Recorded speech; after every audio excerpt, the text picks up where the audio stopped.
I told you not to do no sin no more. I guess they acting like they hear me. 90 days I let a fiend for. If this what you want, you best go beast mode. And she said, baby, I know you legit. Baby, I know you legit. She said, man, like you don't even exist. And I said, UPK made me like this. Bada bing, I popped the least suspect. I start all my crowns, ring and necklace. Do what the men above had taught me. Hey, you say I play too hot, no coffee. I had to change my life like this, yeah. I'm taking life for what it is, yeah. Quit acting blind, you need some lenses. Abiding by the damn scriptures, hey. I told you not to do no sin no more. I guess they acting like they hear me. 90 days I let a fiend for. If this what you want, you best go beast mode. And she said, baby, I know you legit. Baby, I know you legit. She said, man, like you don't even exist. And I said, UPK made me like this. I've been up, I've been up, I've been up, I've been up. I've been up, I've been up, I've been up, I've been up. Quit the fuss, show me love, I need love. Don't wanna leave me, yeah. I'm mixing up my damn problems. I'm mixing out all of that violence. If you with me, we on that fly shit. To all these worldly bastards round us, I say, I told you not to do no sin no more. I guess they acting like they hear me. 90 days I let a fiend for. If this what you want, you best go beast mode. And she said, baby, I know you legit. Baby, I know you legit. She said, man, like you don't even exist. And I said, UPK made me like this.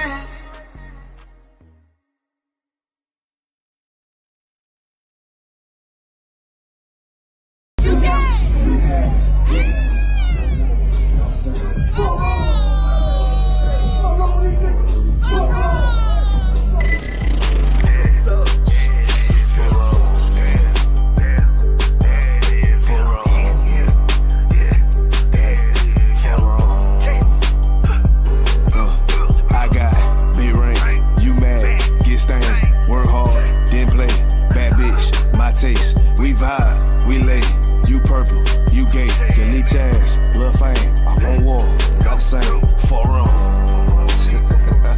4 wrong, DP. 4 wrong. I try to tell these motherfuckers time and time, nigga. 4 wrong. Pussy ass, purple ass niggas, man. 4 wrong. Beat your born ass right. Niggas better get their weight up, you little body bitch. Worry about a damn pay cut, you little body bitch. I ain't worried about none of these niggas, little body bitch. You damn scared rag, coward ass little body bitch. Had to fuck around, get my rank up, you little body bitch. And I'm pouring up, yeah, young nigga, and I'ma take a sip. Yeah, all these niggas want down hate, but tell them zip it lip. Then you a dumb ass, scared ass boy, little body bitch. And I ain't worried about nothing, nigga, nah, I ain't worried about shit. I got more than one, so you know, nigga, don't reminisce. I spit flavors on these damn beats, niggas better catch a pitch. Never knew a goddamn man be scared to represent. But you a whole ass, dirt ass, little damn body ass nigga. Get body with the damn scripture with your little body ass nigga. Nigga, I'm a true priest, true lion nigga, true Zion ass nigga. And you a little boy, little bitch ass, little body ass nigga. I got big ring, you mad, get stained, work hard, didn't play, bad bitch, my taste. We vibe, we lay, you purple, you gay, you leech ass, lil' fame, I won't war, got the same, 4 wrong.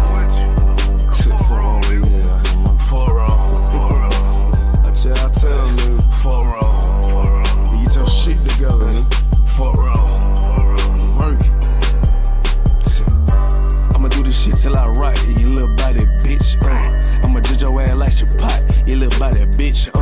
And I'm smooth with it, y'all the zop, you little body bitch. And I switch nigga on your thought, little body bitch. And I'ma stay turning like the cars, you little body bitch. And I'm so cold like a bun, you little body bitch. And I'm a warrior like that bar, you little body bitch. And my aim like that a zop, you little body bitch. Need a princess part by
Okay.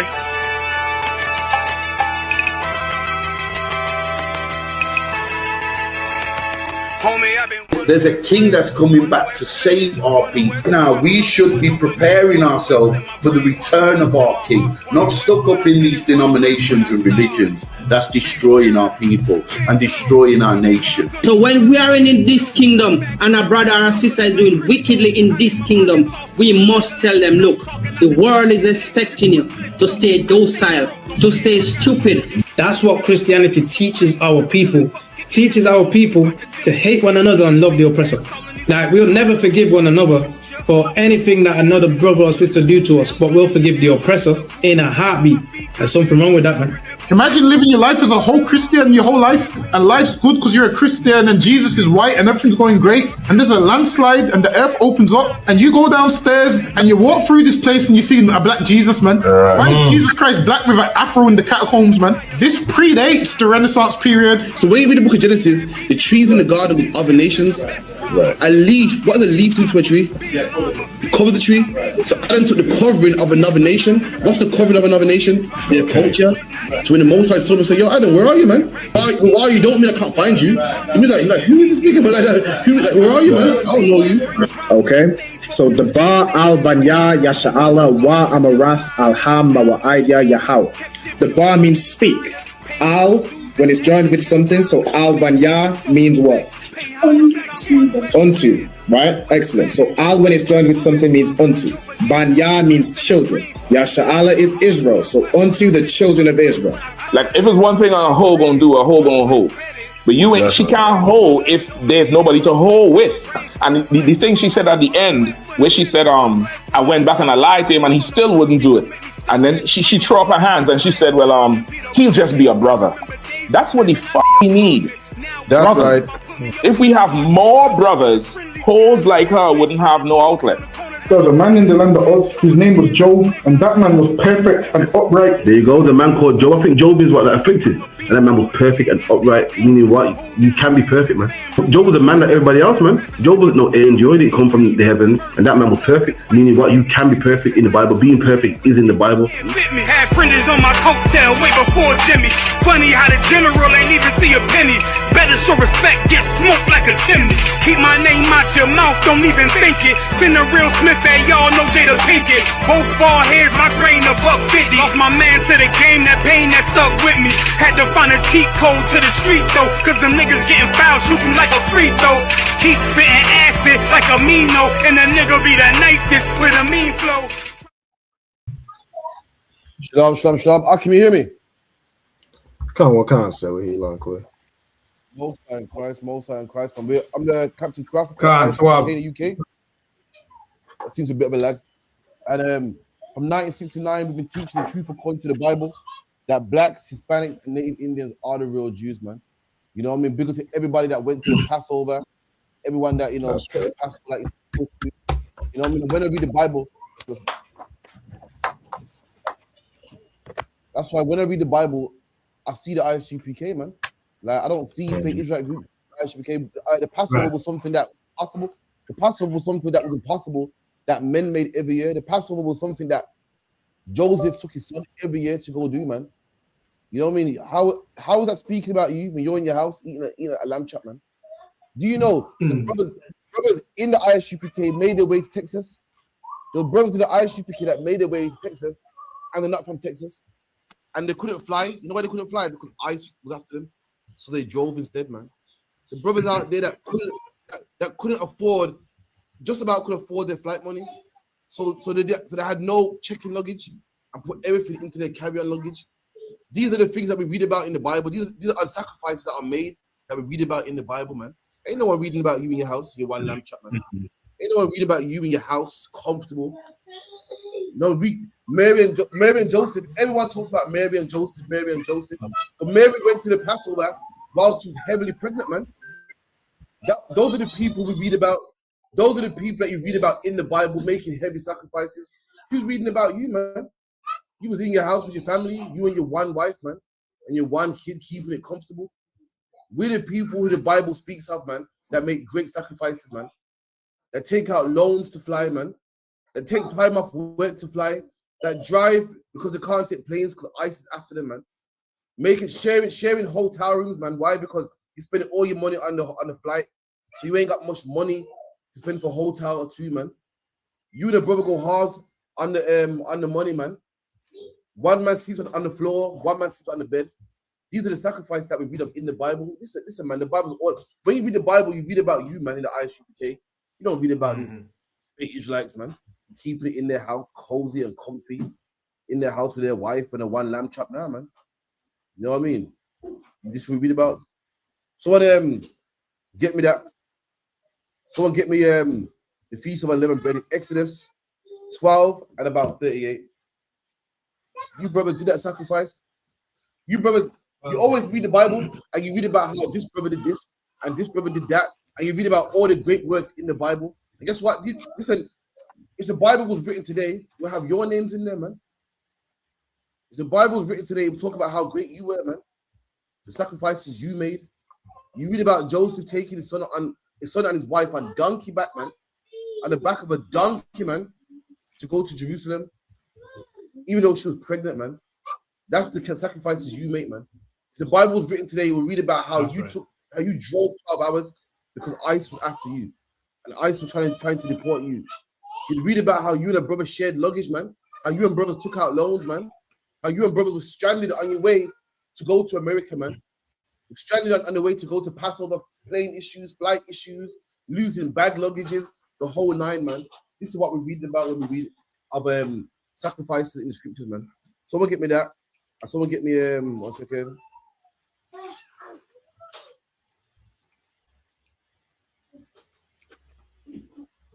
Someone get me Exodus 12 and 38. Other one. That's the one. Also, give me I think it's Luke 2 and 4. Someone get me Luke 2 and 4 first.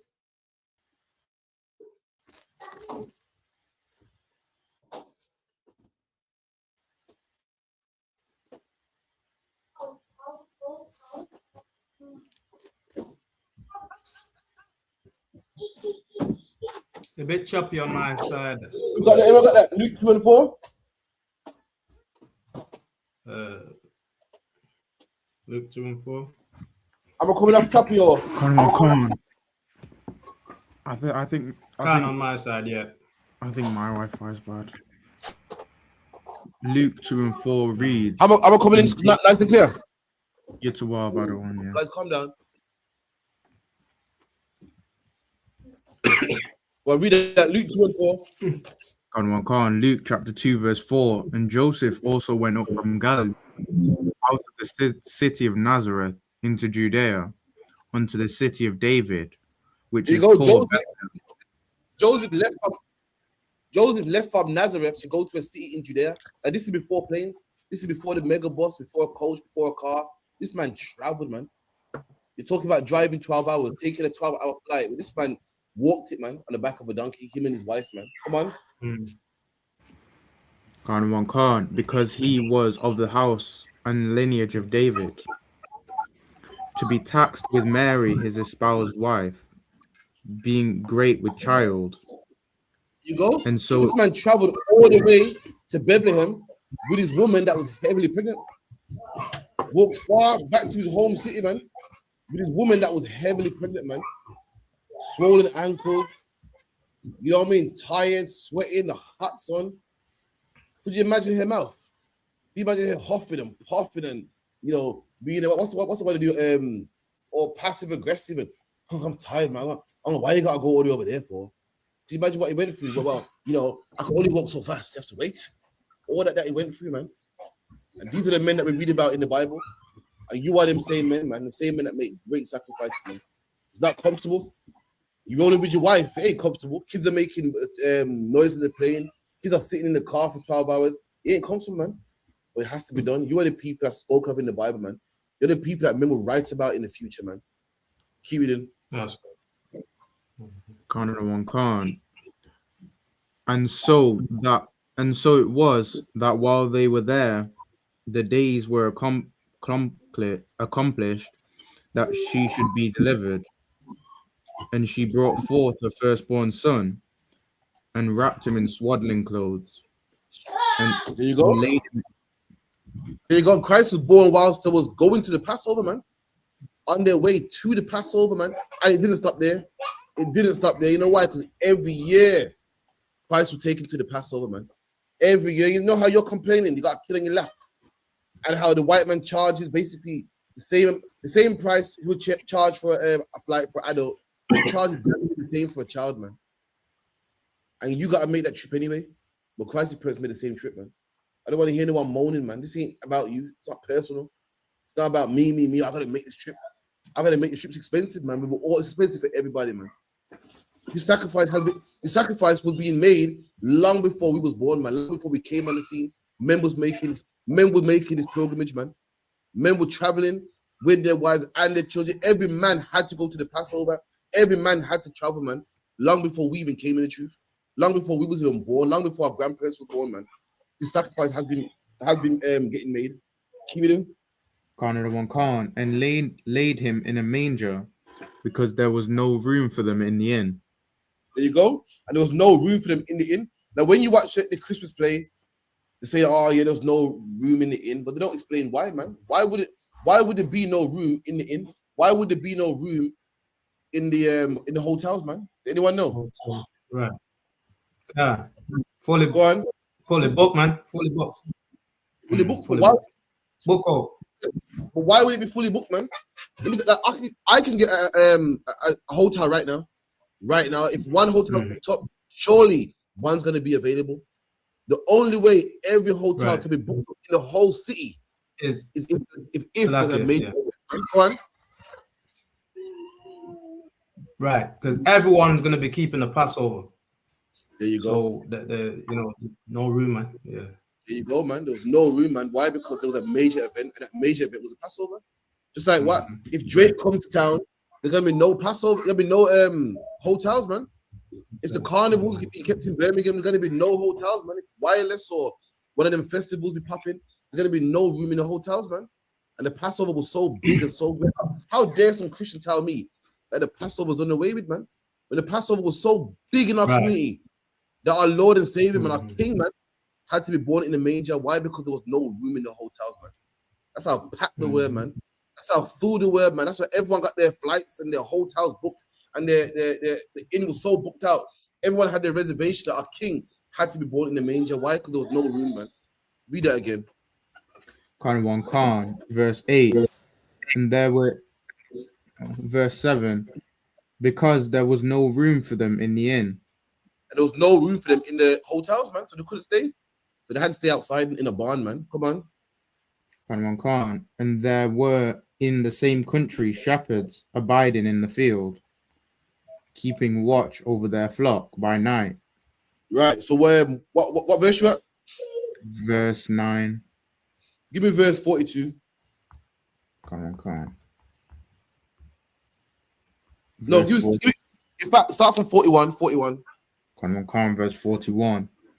Now his parents went to Jerusalem every year at the feast of the Passover. Read that again. Now his parents went to Jerusalem every year at the feast of the Passover. There you go, man. Making his Passover, it's not new. It didn't start with you. It didn't start with you, man.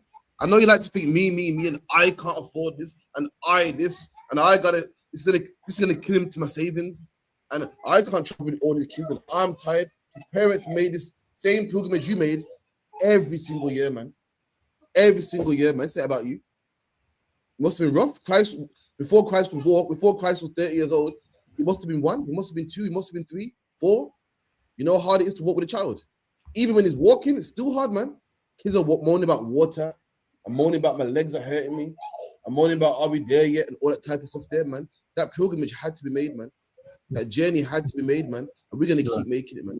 That journey was so rough and so honorable. That our Father did it every single year. That it's written in the Bible. And we speak about it every single year, man. All the men that was comfortable, where are the names in the Bible, man? All the men that made those sacrifices, that weren't courageous, that weren't brave, where are their names in the Bible, man? The people that's in the Bible are the ones that are courageous, man. Sellouts they in the Bible. Men that fought against the masses are in the Bible, man. Men that put their trust in the Lord, man, and went against the masses, their names are in the Bible, man. Men that prayed to the Lord, even though it could cost him their life. Men like Daniel, man. Men like Samson, their names are in the Bible, man. Weak men are in the Bible. And black man, Hispanic man, Native Indian man. If you made the Passover, listen, man. If the Bible was written today, your name will be in the Bible, man. You're the people the Lord is speaking about, man, in this Bible, man. So luck, yeah. Drop the also it's sundown yet. All right, give it a couple of minutes. Everyone grab some bread, all right. All right, Zapa, which chapter do you have for me?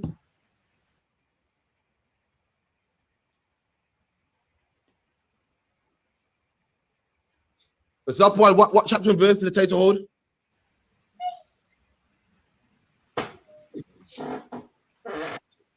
You got it, yeah? The Exodus.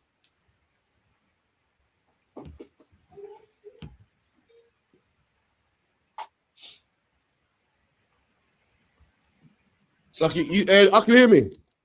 Connor, I can hear you. I must be Zapa then. If you can, someone get me the scripture that I told Zapa to hold. Sorry, I think it's Exodus. I believe it was. I've got. Can you hear me? Yeah, I hear you good now. What was you holding for me? 12 and 38 Exodus. Yeah, go on, read that.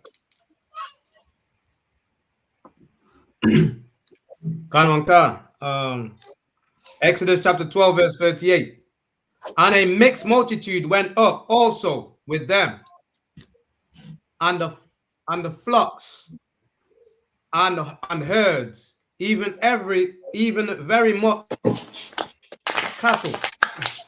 Okay, so the Bible said and they baked unleavened cakes of the dough which they brought forth.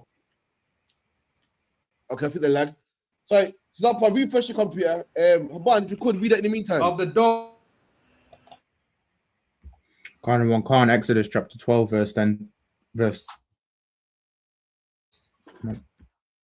chapter 12, verse 38. And the mixed multitude went up, flocks and herds, even very much cattle. Stop and there. they baked. Stop there. It said that we leave in Egypt, and it said a mixed multitude left with us. What's that mixed multitude talking about? Like men and children, women and children, and Absolutely. men that went in the army. Absolutely, man. The mixed multitude, saying it right there, a mixed multitude went with them, flocks and herds and cattle. So meaning men, women, children. That's the mixed multitude. Ain't talking about Asians and Chinese and Arabs. And what's the proof? Read the verse above. Verse 37. And the children of Israel journeyed from Ramses to Succoth, about 600,000 on foot that were men, besides children. Come on. And the mixed multitude went up also with them. That's how you know. That's how you know it's talking about women. Because it said what? That we left Egypt and there was what? 600 men on foot. So where's the women? So hold on. We left Egypt with just men. It goes, they left with 6,000 men and a mixed multitude came with them. So talking about the men that are warriors, the men that are strong, then the women, the children, the elderly, everybody else. That's the mixed multitude. If you're talking about heathen, then that means you had no women. It means you had no children. It means you had no elderly. It's talking about everybody else. That's what it's referring to. Keep it in. A mixed multitude went up also with them, and flocks and herds, and very much cattle. And they baked unleavened cakes of the dough which they brought forth out of Egypt, for it was not leavened. All right, so when we read out soldiers with us, and the Lord told us to leave Egypt, and we went out Egypt, we gotta be quick, like get stuff on bounce. There was no time to pack and put things on the back of the van and pack things nice into boxes. We had to get what we had, the clothes on our backs, and get out of Egypt. That's why when we left, we had to pack food. And when we were cooking, we didn't have time to put leaven in the food. Meaning what? Imagine you're making bread with Alban, you're making bread, and you ain't got time to put leaven in it, man. You ain't got time to make it nice and fluffy. You only got the time to make it enough just to eat. Water, salt, flour, just enough to make it edible. All the fancy stuff, you ain't got time for that. All the salt and the leaven and all the things that make it nice and fluffy and the garnish and the trimmings, we did not have time for that, man. But to get bread, enough to eat and get out of Egypt. And that's why we have the Feast of Unleavened Bread today. That's the reason why. That's what it dates back to. And we keep that. Why? Because the Lord wants us to remember. But the Lord wants us to feel how they felt back then. wants us to feel the same feeling how they felt back then. The Lord don't want you forgetting about that, man. England has poppies on their chest so that you can remember how it was, man. How it was to be back then fighting against Nazi Germany, man. To remember how it was to suffer, man. And the Lord wants us to remember how it was to be hungry, how it was to be in panic, how it was when we left Egypt. The Lord don't want us to forget that day, man. And that's why we keep this feast. Come on. Khan, because they were thrust out of Egypt and could not tarry, neither had they prepared for themselves any victual. Now, There you go. I mean, we have time to prepare, lentils and meat on the side and nice fluffy leavened bread. We have to bounce right now, man. And this is a big day in our history. All nations have big days in their history and they remember it, man. Muslims remember Eid. I can't remember. I don't know what Eid's even about, man. I don't know what fairy tale Eid's about, but they remember it though. And they keep it, and you see them keeping it, and they remember it every single year, man. Christians remember Christmas, even though Christmas got nothing to do with Christianity, nothing to do with Jesus Christ. They remember it, man. And they keep the customs that come with Christmas. About the present under the tree, the mistletoe, and with being an Israelite, there's customs that we got to keep. And there's rules and practices that we got to do when we're keeping them customs, man. And one of them is what? Eating bread with no leavening, man, for 7 days, man. So we can remember what our foreparents went through. We can remember how it feels, man, to be thrust out of Egypt, to not be comfortable, to not sit down and have nice, fluffy bread, man, to not have it is to live off basics and rations, man. We can remember that. Come on. Khan, now the sojourning of the children of Israel who dwelt in Egypt was 430 years. And it came to pass at the end of the 430 years, even the selfsame day it came to pass, that all the hosts of the Lord went out from the land of Egypt. All right, no sweat. Now get me the law. Get me the feast days where we got the day of feast of unleavened bread. Is it Exodus? What 14 is it? Which one of me? Wait a second. No, about Leviticus 23, are you? That's the one. Leviticus 23. Okay, come on. Let me grab Leviticus chapter 23.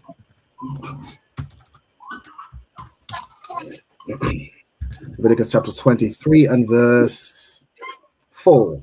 These are the feasts of the Lord, even holy convocation, which ye shall proclaim in their seasons. There you go. These are the feasts of the Lord. The Lord, in his whole chapter, the Lord's letting you know what feasts are his. We know what the white man's feasts are. We know what Christians' feasts are. We know what Easter. We know what Easter is. Easter is the feast of the white man, and Christianity and pagans and all types of nonsense. For once in your life, you've never heard about the feast of God, man. Why? Because no one in this earth follows God.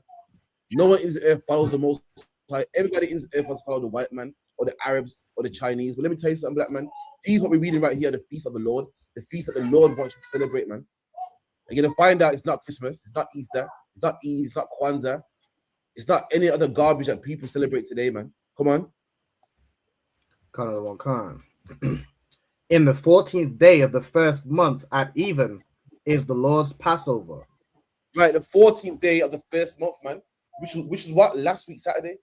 Which was the Passover that brothers made mad sacrifice to make, man. Brothers was in the back of cars driving, man, swapping drivers, man, paying money on rentals, Airbnbs, hotels, flights, the whole nine, man. With brothers sacrifice to keep. Why? Because the feast of the Lord. It's in the Bible, man. You know how you make that big sacrifice to buy presents that you can't afford. We make that same sacrifice for the Lord. You know how you make that big sacrifice and take out loans to buy a PlayStation 5 that you can't even afford. We made that same sacrifice and buy rentals, man, and Airbnbs and hotels, and pay our Passover fund, man. We made that exact same sacrifice. You know why? Because we serve the Lord. The same way just like how you put great effort into worshiping Satan, we put great effort into worshiping our God, man, into serving our God, man, to serving the Lord, man. We put that great effort in, man. You know how you work overtime around November to make sure that you can cover them presents and the Christmas tree and the light bill and all that nonsense there. We work hard about November time, man. You know what I mean? We start looking at flights. We start looking at Airbnbs and hotels. We do the exact same thing, man, because we serve the Lord. We made that exact same sacrifice. But the problem is we do it to the Lord. Meanwhile, you do it to Satan, man. Come on. And on the 15th day of the same month, is the feast of unleavened bread unto the Lord. Right. And the following day is the day of unleavened bread, man. That's what we keep today. Not only do we eat unleavened bread when we left Egypt, years later, the Lord said, I want that kept, man. I want blacks, Hispanics, and Native Indians to keep that feast, man. We're going to show you how to keep this feast, man. Come on. Khan. 7 days ye must eat unleavened bread. And 7 days we must eat unleavened bread. Every day when the sun goes down, the day starts at sundown. Every day when the sun goes down, you must eat some unleavened bread, man. What's unleavened bread? It's bread without yeast in it. Bread without bicarbonate soda, man. What any bread without raisin agents. People think that only yeast can make bread rise. Nah, man, there's others, man. There's bicarbonate soda. It's another one that I learned today, man. It's quite a lot, man. There's yeast. Yeast is the main one. You gotta eat bread that is flat. Why? We can remember what our foreparents went through, man. We can remember how it is to be kicked out of Egypt, man. Just like how brothers got kicked out of England, man, on the Windrush. Just like how brothers got getting kicked out of America, man, by ICE. That feeling don't feel nice, man. And we're gonna remember the same way our foreparents got kicked out of Egypt. How it felt, man, to not be comfortable and just to eat bread that wasn't delicious. It wasn't nice, it didn't taste good. You're eating bread just so you can survive, just so you can stay alive. Imagine that, man. Imagine eating just so you can stay alive. You're not eating for the pleasure that it tastes good or it feels nice, just so your belly ain't empty. That's what our people were doing, man. And we gotta remember that day, man. And for 7 days, we live like how our foreparents lived when we got kicked out of Egypt, man. We gotta remember that day, man. That's why we're doing it. That's why we're doing it, man. You got people celebrating Lent, not eating meat for 7 days, or doing the 12 days of Christmas. They're keeping Christmas alive, man. A black man, Hispanic man, and Native Indian man. The Bible said the truth is in us. The kingdom of God is in us. If we don't keep these feast days, they will be forgotten about, man. They will be forgotten about, man. I know it's rough. A man got to pay big money, but listen, you make sure you make that Passover, man. You make that sacrifice, man. Because if you don't keep it, who will? And then before you know it, Passover will be something that was done back in the past, man. It was something that we tried to resurrect, but it was done, man. The Passover only stays alive when you take out that loan, man. When you save up that money, man. When you borrow that money, man. When you tell them kids to be quiet, man, because we're gonna make that journey, man. When you live uncomfortable in the back of a car driving 12 hours, man. When you're crammed up on a plane with a stranger in the middle, man. That's how Passover stays alive, man. Shit, if you want to be comfortable, then forget about it, man. There won't be no Passover next year, man. There won't be no Feast of Unleavened Bread next year because shit, you gotta eat your cookies. I'm tired of eating unleavened bread. Just 365. There's how much? 365 days in a year, man. And 7 of them days, you can't go hungry, man. You gotta be comfortable and forget about it, man. What we're doing here, man? You can't make that sacrifice. Forget about it, man. Keep it in.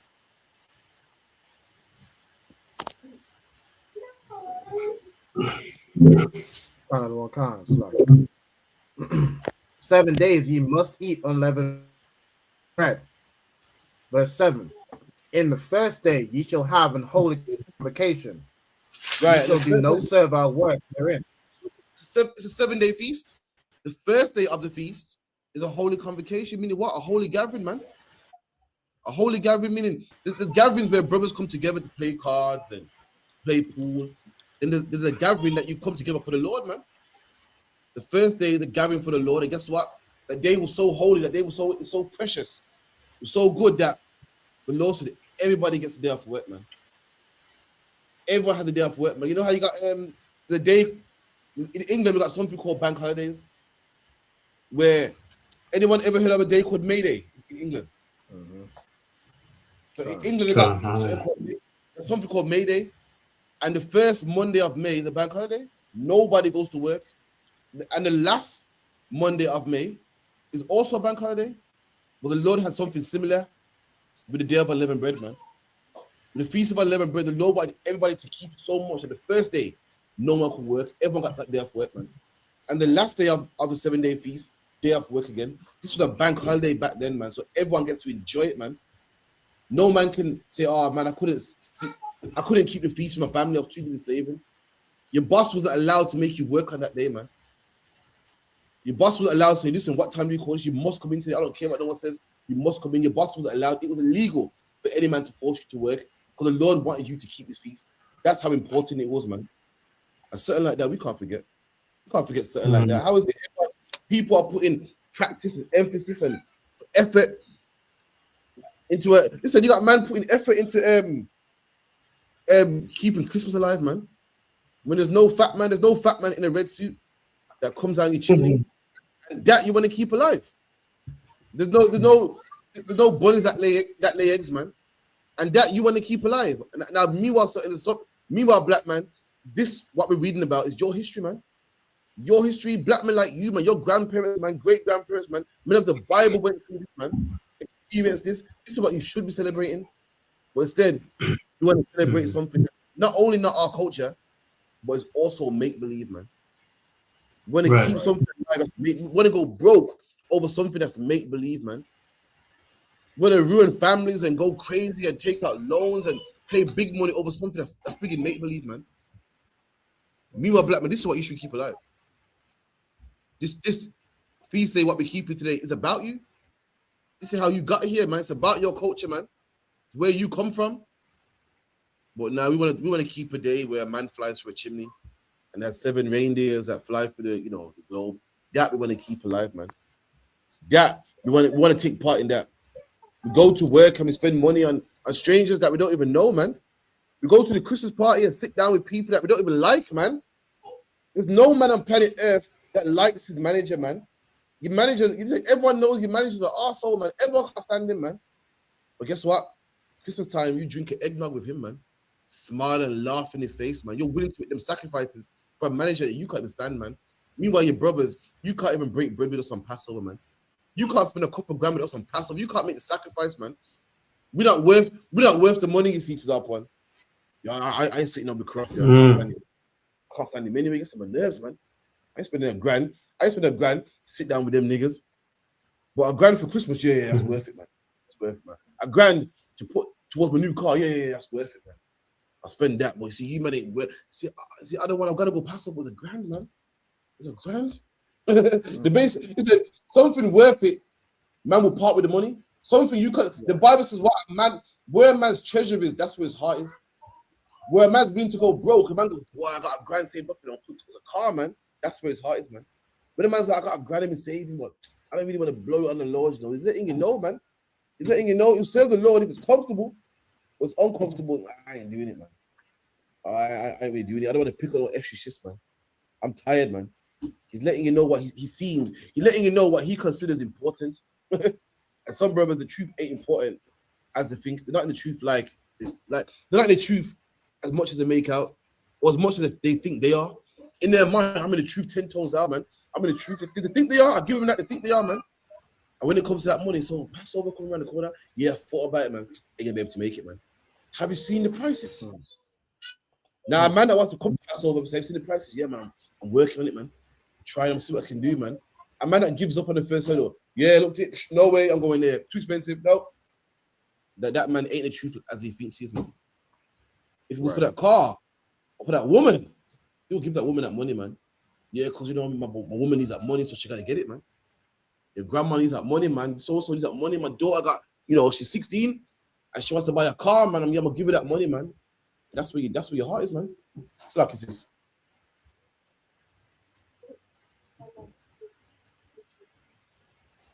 There you go. Sister goes, they want to keep Christmas alive for the presents. I'm gonna tell you why, man. They want to keep Christmas alive because everyone got the mark of the beast, man. They want to keep it alive, and Christmas is worth celebrating. Why? Everyone does it, man. People frown at me. You ask a man, why do you spend so much money on Christmas? He don't even know, but he must do it, man. It's embedded in him. Boy, Christmas is coming around the corner, and the kids gotta have toys. They gotta have toys, but they gotta have this. They got Christmas around the corner. I gotta have a big meal, man. Everyone's working, even Muslims that don't celebrate Christmas, so-called. Everyone must do it, man. And nobody got a gun to their head. There's something in the air saying that you must celebrate it. You must celebrate it. You must keep it. You must keep it. When it comes to the Passover, everyone's lackadaisy. Oh man, yeah, man, yeah.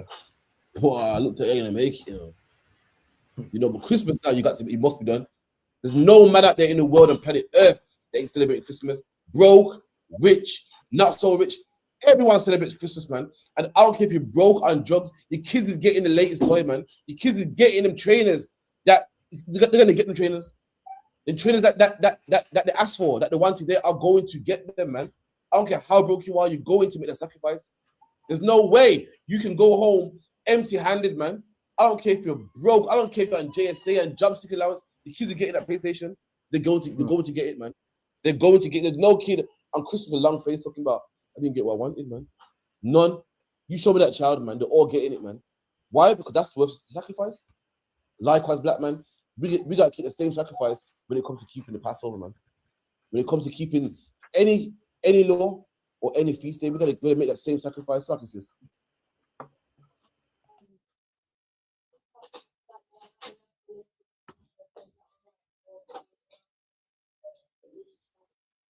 Sister asked, if you don't have no money for the Passover, do you still try? Absolutely, man. You don't give up. You don't stop and, oh, that's it, I can't make it, man. I can't make it now, man. You know what I mean? You gotta try. Good question as well. Any more on that, Ralban? Let me get some bread as well. Everyone got some bread? Got some bread? So, got some bread. Verse 7.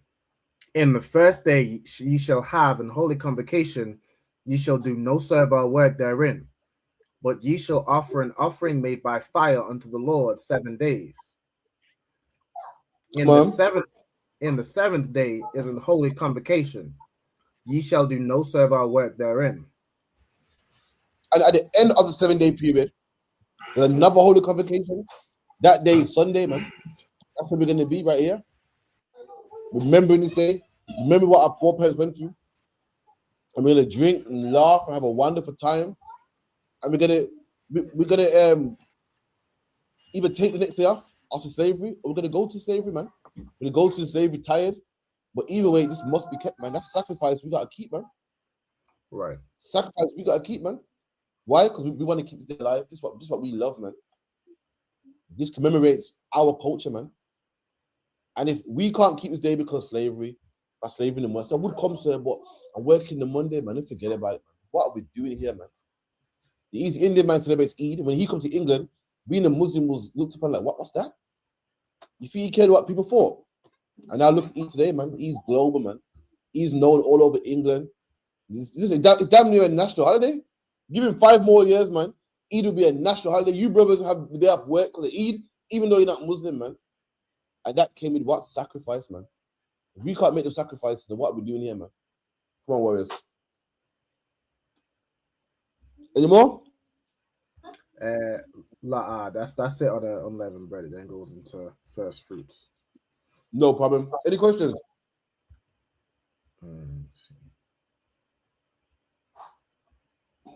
If not, no sweat. No questions in the chat, sir. Okay, cool. Give me the New Testament.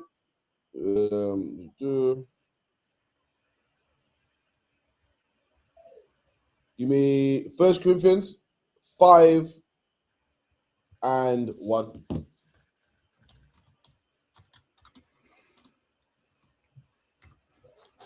You actually got some bread lined up and stuff. Come on. In fact, Rabban, where's the part where it says the leaven must take it out of your house and then the whole breakdown? Let me see.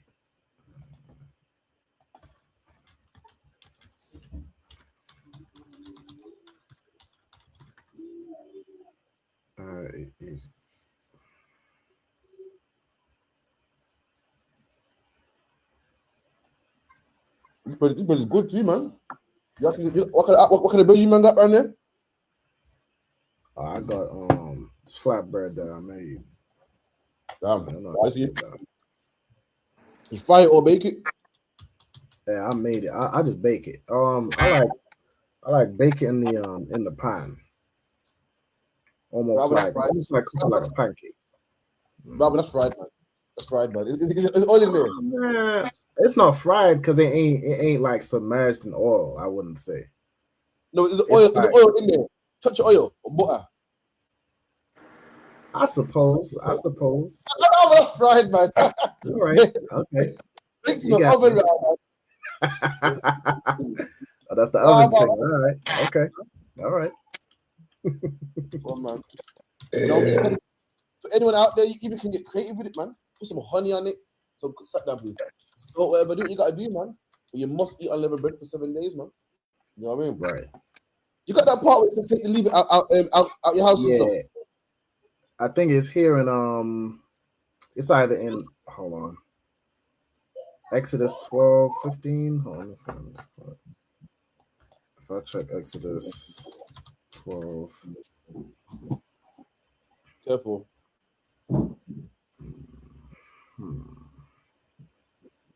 Where is it now? Yeah, 12 and 15, 12 about 14. Come on, sir. Look at Exodus chapter 12, verse 14. And this day shall be unto you for a memorial, and ye shall keep it a feast. A memorial? What's the root word of memorial? Memory, man. Something that you remember. Something that you remember, man. And if you don't, because you want to follow the white man's holidays or the Indian man's holidays, you'll be forgotten about. The law was, you got something in England called Remembrance Day, man. 11 o'clock on the 11th of November, man. They remember what the soldiers went through, and we remember what our soldiers went through, man. The law wants us to remember it. It wants it to be a memorial, something you do every single year, man. Come on. Kind. And ye shall keep it a feast to the Lord throughout your generations. And keep it a feast to the Lord throughout your generations, man. Meaning what? The Lord wants your children to keep this, and your children to keep this, man. And Christianity is so white supremacy, man. It's so anti-black.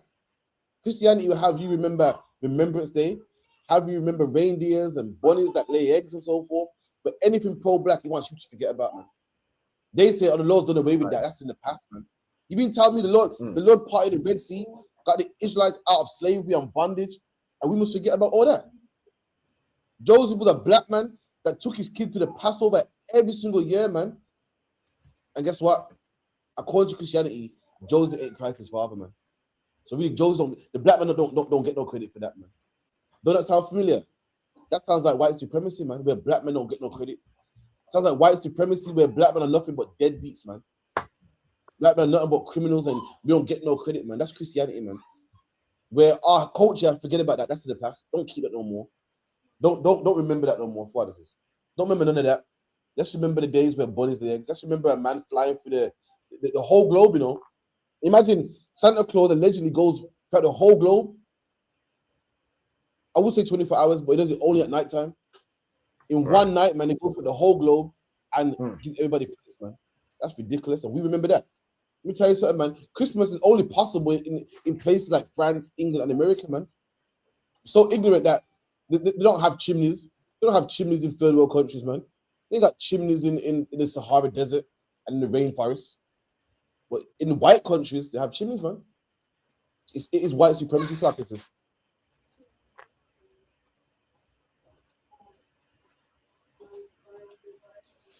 Trust me. You watch a white man coming through the chimney, man. So any white man coming through the chimney, so feel sorry for him, man. That's an intruder right there, man. So luck, yeah. Keep it in. Kind of the one kind. Ye shall keep it a feast by an ordinance forever. Verse 15. There you go. Keep it as an ordinance forever. The Lord wants us to keep it forever. So like a bit nippy, man. Please, please. The Lord wants us. Listen, Akin, was it raining up north today? Not that I saw. Yo, come back to Birmingham. It was hot, man. The weather was nice, and in one day, the cold came back, man. I couldn't believe it, man. But yeah, the Lord wants us to keep it as a memorial forever, man. And that's one day. You keep it alive, black man, by putting your comfort aside and keeping it, man. Come on. Kind of the one kind. Verse 15. 7 days shall ye eat unleavened bread, even the first day. There you go. 7 days, eat unleavened bread, man. So bread with no yeast or raisin agents, you cannot eat. Come on. Even the first day, ye shall put away leaven out of your houses. Right. And the Lord wanted to make sure that everybody was eating unleavened bread, that it was illegal to have leaven in your house around this time. The Lord had to, it was so important to the Lord. He made a system that we knew that everybody was keeping the feast of unleavened bread. A man was able to come in your house and go, yep, no leaven in here.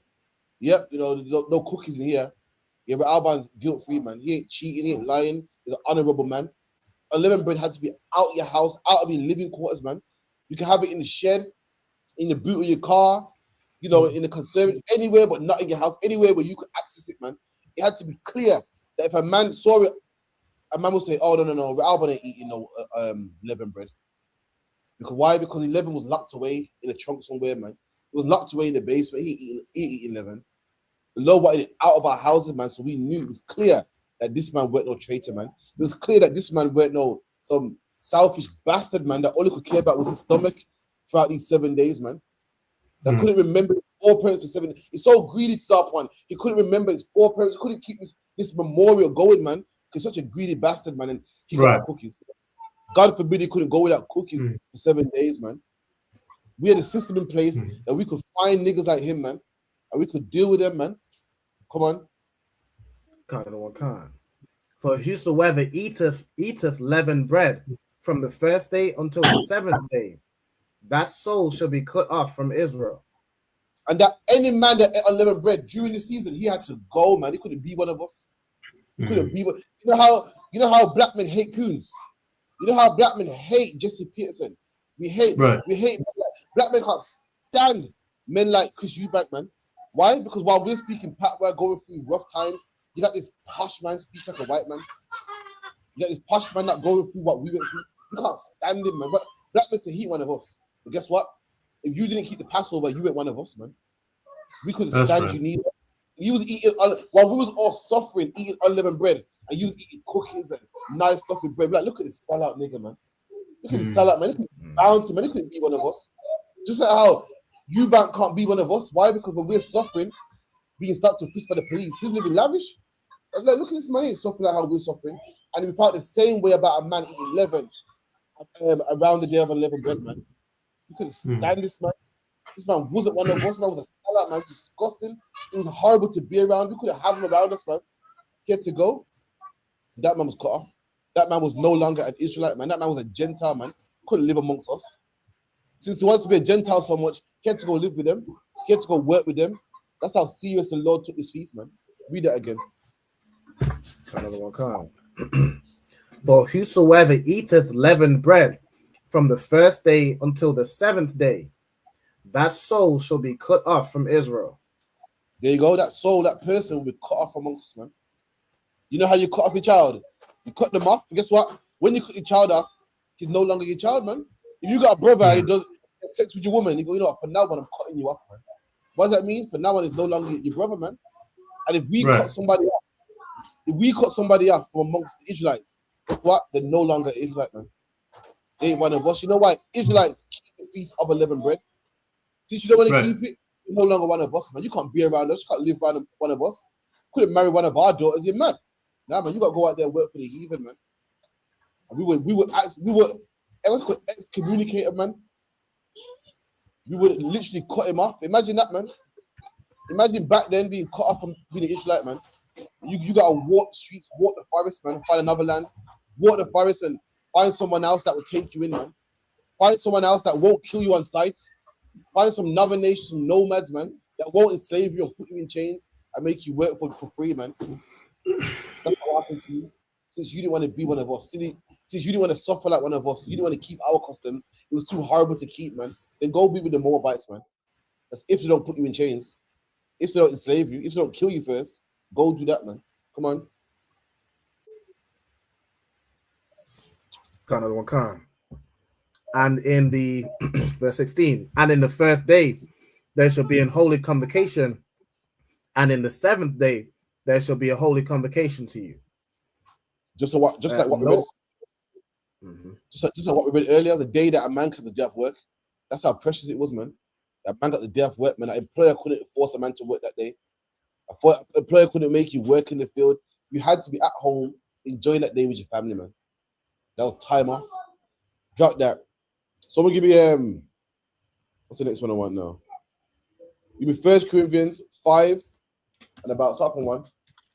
I can find the boys yeah? Book of Corinthians, chapter 5, verse 1.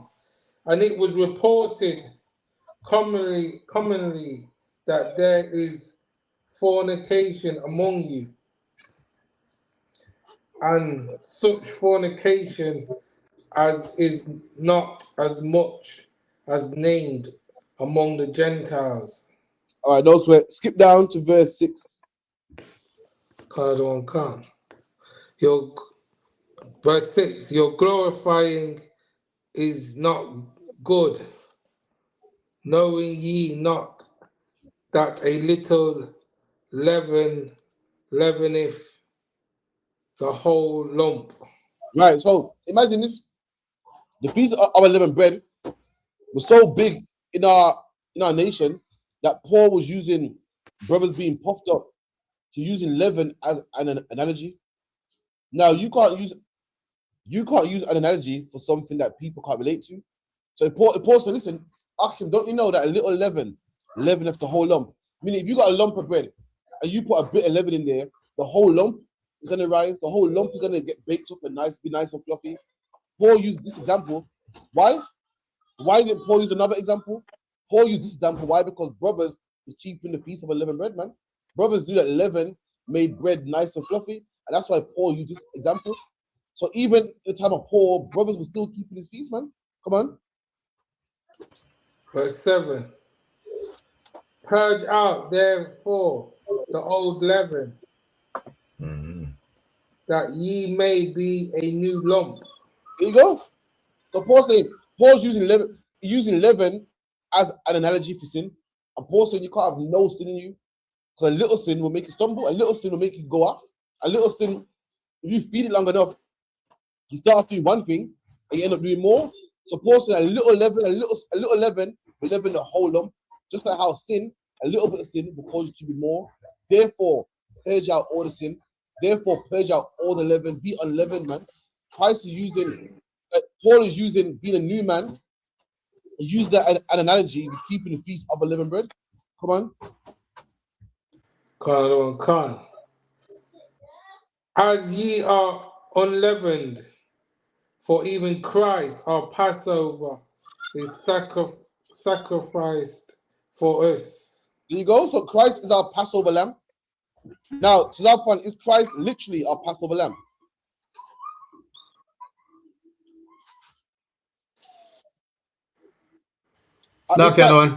Say that again.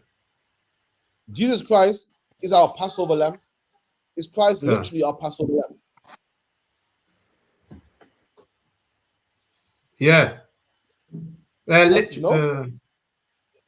Literally. We're the lamb that was killed so that we could be free. Christ was killed so that we could repent. Using the same analogy, the same way a lamb was killed so that we can be free, a man was killed so that we can be free. So using that, saying Christ is the Passover lamb. Why Christ died a similar way? Blood was shed so that we can have a second chance. That's why the Bible calls Christ the Passover lamb, or the sacrificial lamb, or the Lamb of Israel. That's the analogy it's given. And it says, you also are unleavened. Are we literally unleavened? No. The same way how Christ sacrificed lamb for us, we need to get the leaven out of us. And Paul used that analogy for a reason. Why? Because we were keeping the feast of unleavened bread. When you read down, you're going to find that Paul was keeping this feast of unleavened bread. And that's why he was using this analogy. Don't tell me these feast days are done away with. When Paul's keeping them, the same feast and Paul's keeping them right here, man, in the book of Corinthians, years after Christ passed away, man. Yeah, apparently, if all these laws are nailed to the cross, then why is Paul giving this analogy? Why is Paul keeping his feast day? Come on. Verse 8. Therefore, let us keep the feast. Hold on, stop. Let us what? Therefore, let us keep the feast. So Paul said, therefore, now that we're right, now that we're good, let's keep the feast, man. Let's keep it. What have we done? Paul said, let's keep the feast properly. They was keeping the feast. What feast? The feast, the Passover, the day of unleavened bread. They was keeping it, man. And Paul said, therefore, let's keep the feast, man. He didn't say let's do away with it. He didn't say it's in the past. He didn't say it's no more. Now let's celebrate Christmas. Paul said, therefore, let us keep the feast. Keep reading. Not with old leaven. Come on. Neither with the leaven of malice. There you and go. wickedness. Keep the feast, but not how we used to keep it, arguing, backbiting. Let's keep it properly, man, not with malice. Let's keep the feast properly. Come on. And wickedness, but with the unleavened bread of sincerity. And there you go. Unleavened bread of sincerity, man. Let's keep the feast properly. Love it. Let's not come here and drag our feet, long face. I want to be here, man. Keep it properly, man. It was keeping the feast, man. What feast? Talking about the feast in the Bible, man. Also, therefore, let us keep the feast. How can a Christian tell me it's going away with? It's right here in the scriptures, man. Keep it in. That's right. Come, verse 9. I wrote unto you in an epistle not to company with fornicators. Oh, that's going something else. What's something else? 1 second. Let me get one more. Any questions as well? Just fire them, all right? Bear with me a second. Give me Luke 22 and 1.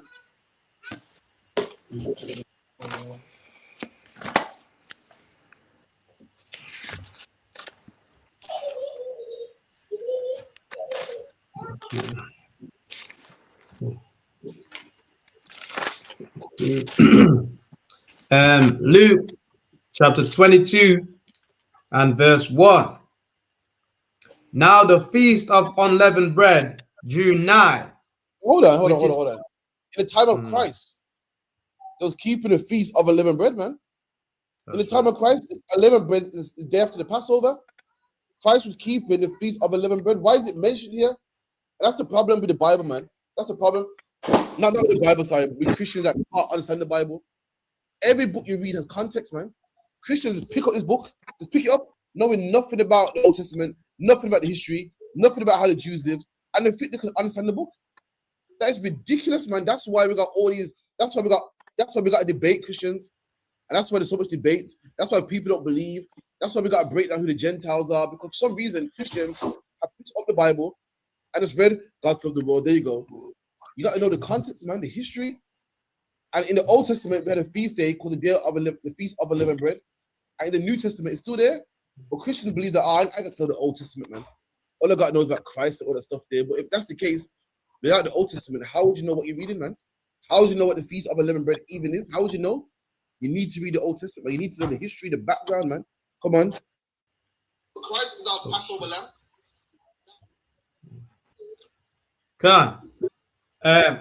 Now the feast of unleavened bread drew nigh, which is called the Passover. Right. So the same Passover we kept 2026 years ago, man. Christ was set up.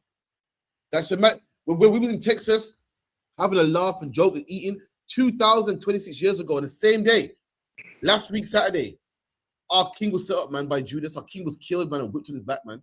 Killed. And Christians don't even know what it is. Why? Because it's in the past. They don't even care about that. They want to celebrate Christmas, but the king that they claim to love so much, they don't even know when he died, man. They don't even know, man. Day of unleavened bread means nothing to them. We talk about the blood of Christ and the passion of Christ. Meanwhile, the day he was unalive, the day he was captured and seized, which you changed it and called it Good Friday. Changed it, man. Don't want to even remember it properly, man. Christians are dishonorable. We are the honorable ones, man. Come on.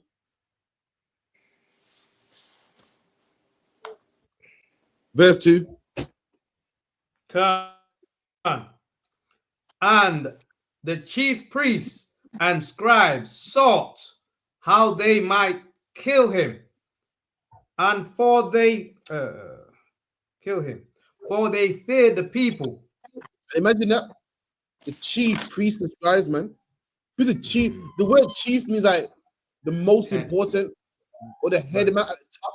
The chief, not the any man. The big man, your pastor, your bishop, your priest, your deacons. It's a feast of unleavened bread. What should these men be doing?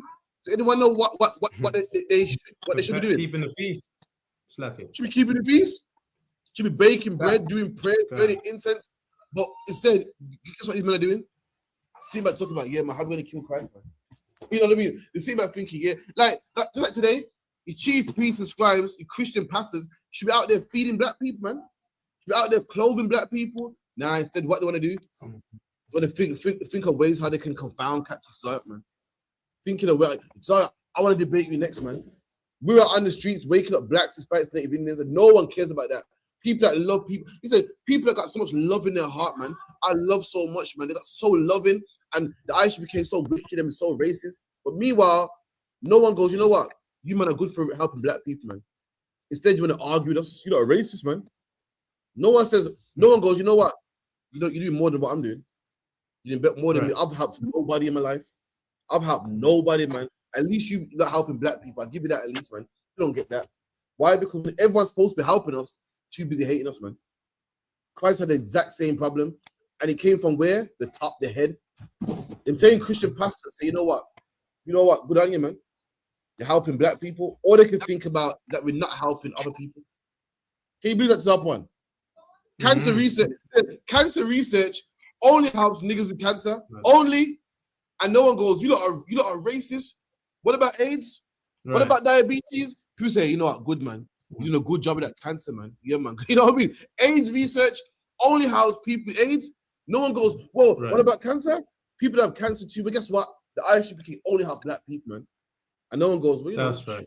You know, that's your charity, man. That's who you help, man. No, we must have everybody. We must have everybody. Meanwhile, the funding for cancer research goes to cancer only. No one goes, well, how come some of that funding can't go to AIDS and diabetes and leukemia? There's leukemia research, man. There's so many different. There's people that have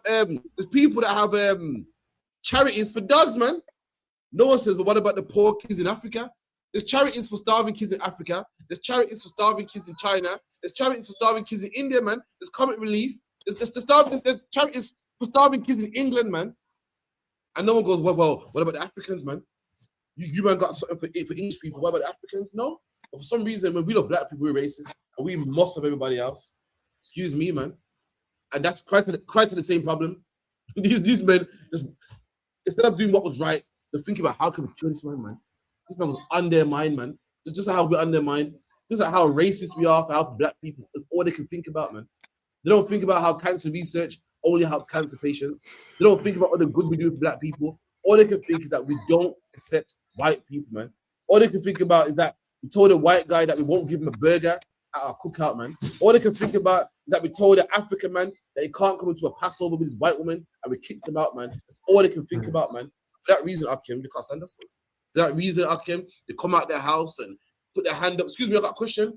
And they make it their life to be a perfect lapdog for white people. Like, white man, I got this okay, white man. It must be great to be white man. Imagine you're a white man and you don't like black people, you don't know black people, and you got people that you don't know fighting for you, man. Make it their duty to confound the ISUPK, put in scriptures and find us and go down the line and make it their duty to show the whole world that these are wrong. And white man, you're not strict. I got this, you okay? Must be starting to be white, man. But anyway, the scribes and Pharisees were the exact same way. While Christ was keeping the law, they was thinking of ways to kill him, man. But you're trying to raise black people, they're thinking of ways to kill you, man. Thinking of ways to confound you, thinking of ways to bring you down, man. Read that again. Verse 4. No, verse. Okay. Verse 2.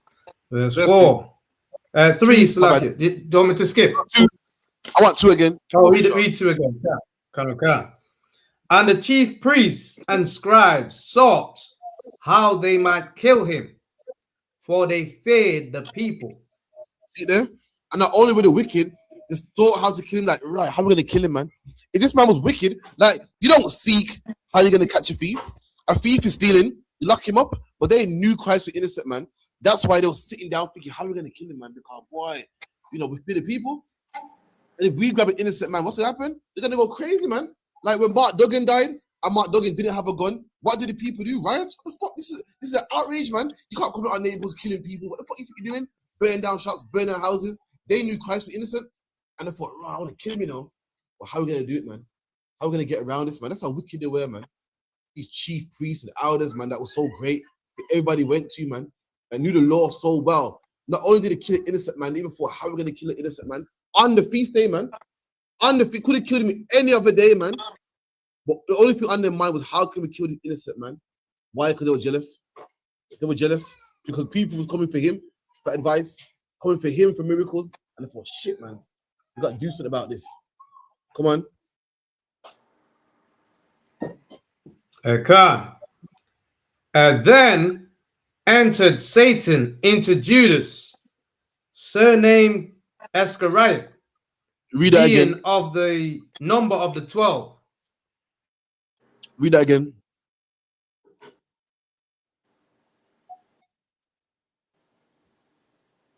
The froze. Someone get that, please. Read that again. Luke 22. I got it. Then he entered into and Satan. Communed with the chief priests and captains, how Sorry, he Tom, might betray him unto them. It's lagging a bit. Someone get me that again. Someone get me verse 3, Baba Kushar. Can't. Verse 3. Then entered Satan into Judah, surnamed Iscariot. Black man, that's what always happens, man. That's what always happens. Let me tell you something. Then entered Satan into Judas, man. You hate your brother. Satan, man. You got a brother that left the truth. You know why? Satan entered into him, man. Two brothers are cool now, they hate each other, man. You know why? Satan entered into them, man. You can't stand this brother, or this brother does this to you, or wants to rob you, whatever, in the truth. Every time there's a skirmish in the truth, a problem in the truth, a schism in the body, as the Bible calls it, because Satan entered into you, man. A brother doing you something wrong, and because you didn't go to him, your whole feelings, now you can't stand him, man. The look of him makes you sick. You see me when they go, You see him in class, is teaching, and back in there, you're like, yeah, that's right. Go on and say, so what's the breakdown for blah, blah, blah? And now you're like, can't stand him, man. You know, people think that when Satan's in the mix, you hate each other and you want to stab each other. Nah. Why? Judas sat down with Satan, man. Meaning Satan can be in the mix and the man will say, cuddle one can. Satan will be in the mix and me, you can give him a hug. Oh, shit, shalom. Satan can be in the mix. You can give me a plate of food. He goes, say, here's some leavened bread. We're reading it right here. Satan, is the Bible saying Satan's in the mix? But if you ask Judas that, what would Judas tell you? No. I don't hate him. You know, this is sometimes, man. I don't hate him. You know, just, I'm not in the mood right now. You ask Judas, is Satan in you? Judas will tell you straight, no, he's not. He will swear blind that Satan ain't on him. He will tell you to your face, no, he's not. We read it in the Bible. Judas is upon Satan right now. And whenever his brotherhood breaks up, it's because of Satan, man. You're reading about it right now. Judas killed his brother, man. Killed his leader, got his leader killed, man. And why? It was Satan, man. Keep reading. Another one, being of the number of the 12. Being the number of the 12. So Satan entered into a man that was in Christ's tight circles, man. Satan entered into a man who was among the number of the 12. It wasn't one of the other brothers that they brought into the truth. It wasn't amongst the people that Paul went and got later on. It wasn't amongst the brothers of Corinthians and Rome and Colossae. It was amongst the brothers that started it, man. The initial brothers that Christ taught himself with his own mouth. You got man in Colossae and Rome who Paul taught, man, who never seen Christ in their life. And you got the 12 that Christ taught directly, man. Taught them directly. And this man had demons on him. This man was pissed off, man. He was angry with his brother, man. May Satan get into him, man. And if you asked him, say, no, I'm good, man. That's when the UPK, you got to make sure you check yourself, man. The UPK, we got a salute, man. We got a salute where we hug a brother, man. So if any demons on him, it will help the brother, man. Imagine this, I got demons on me, and Rabba's pissing me off, man. And Rabba see me, so I'm saying, that's what I'm giving you the hug, man. That will help even me. Even I'll be like, you know what, I'm tripping, man. You know what I mean? Rabba's showing love out here, man. I'm being silly, man. Make it help you with your demon, make it shake it off, man. Keep it in. Verse 4. And he went his way and communed with the chief priests and captains, how he might betray him unto them. The demon was so strong on Judas, he went to them. And same people that was saying how we're going to kill Christ, man. Judas went to him, man. And if you ask Judas, say it on you, say no. What do you think Judas said at the time? What do you think Judas told himself? Does anyone know? I'll give you an example. A man that has sex with another man's wife, does he know that Satan's upon him? When he has sex with When he calls her phone and she invites him over and he lies down in bed with her, he don't think Satan's on him. He knows she got a man. He'll tell you straight, nah, I ain't Satan. What would he tell himself? What would Satan tell him?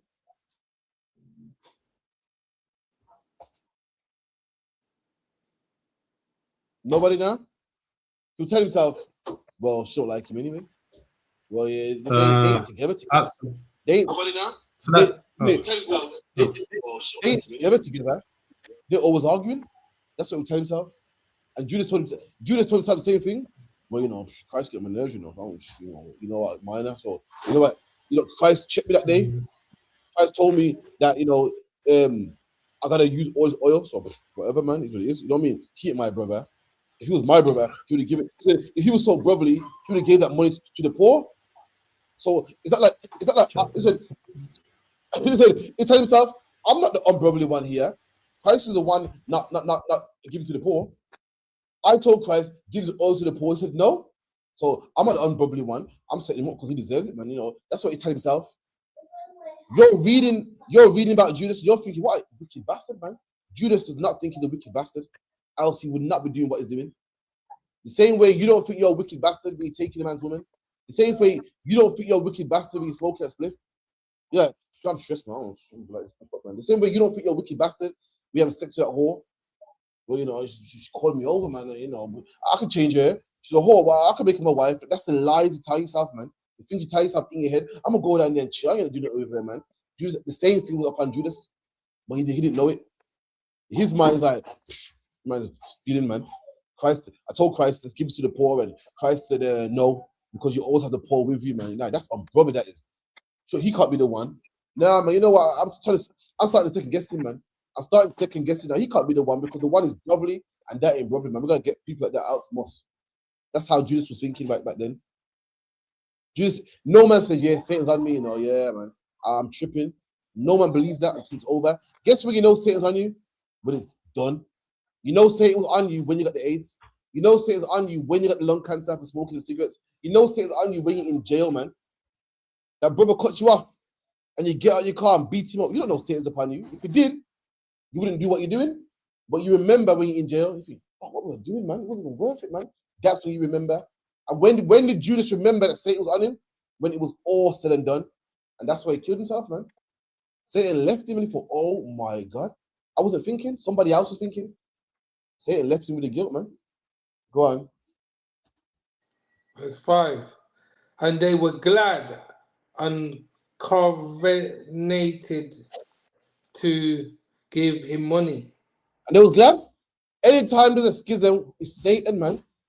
And he went there, what, boy? So you, man, want to kill Christ? Yeah. Listen, man, this is how we can do it, You'll give me a certain amount of money, I can set him up. Sat down, man. Sat down and covenanted with these people to kill his brother, man. Imagine you knew this man for years, man. Man taught you so many miracles. He's your brethren. And you sold him out, man, because Satan was upon you. And that's how I see it happen over and over again, man. Brothers leave this truth, man, and go online and speak bad about the brotherhood, man. And you're a brother that we sat down with, fed, man, in our house, slept on our couch, man. Well, guess what? Satan's amongst you, man. When Satan's amongst you, you do anything. You do anything, man. Left us, man. Left us because they couldn't put down whores, couldn't put down weed, speak bad against you. Did nothing that a traitor won't do, man. Why? Satan's on him. Satan's on him. He'll do anything. The Satan's on him. You hear people leave the truth and they make videos, man. And they say anything the demon tells them. Well, this man did this, and this brother was wicked, man. This brother, blah, blah, blah. I've had brothers that come in the truth that we did nothing but good to, man. Did nothing but good to, and they got the nerve to set up a camera, man, and talk bad about us. Give yourself one. How, like, don't you feel guilty? To put a camera in your ugly face and talk about, yeah, man, because, this is what brothers said. I'm be out there. A brother was in the school, yeah, and we paid him to go Passover. Did him no wrong, man. Did him no wrong. And he left the school, yeah, because why?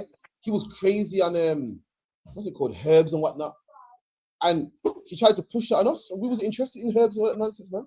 We into eating lawful. If a man wants to eat herbs, he can do so. If a man don't, you can't push him. And he was pissed because no one wanted to eat herbs and whatnot. And this man made a video on us, man. His ugly face to the camera, Shalom, yeah, this is the officer so-and-so, man. And the ISUPK so wicked. He said to our point, he goes, so wicked because I went Passover with them, and I went to the toilet, and they said, "Oh, next time when you go to the toilet, let somebody know so we can come with you, man." That's how evil he is. He don't even know that we said we don't want to know when you go to the toilet because listen, we don't want to follow your toilet because we want to see you run. We know that you're out there, man, and if a fight breaks out, we want to be there to help you, man.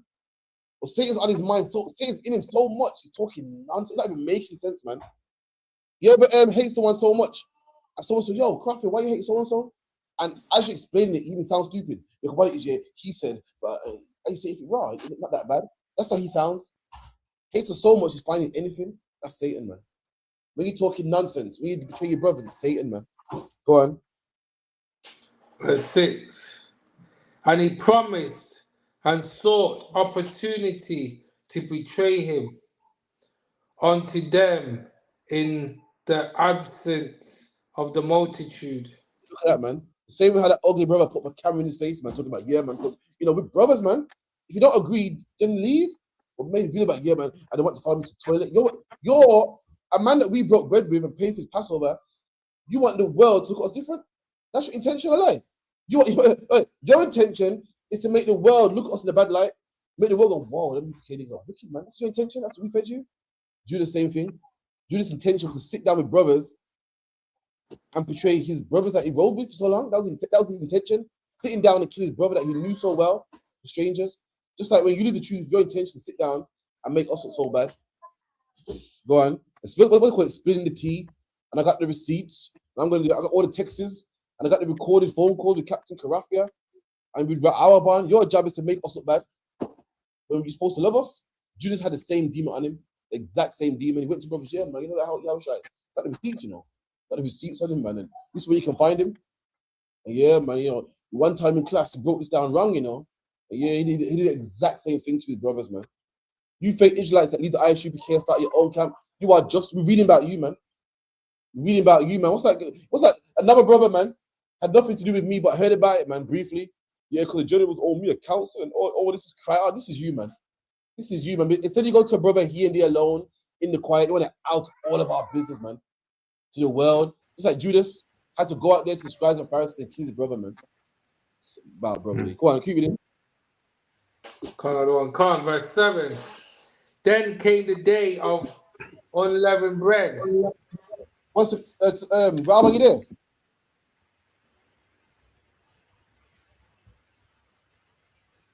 So like 1 second, 1 minute.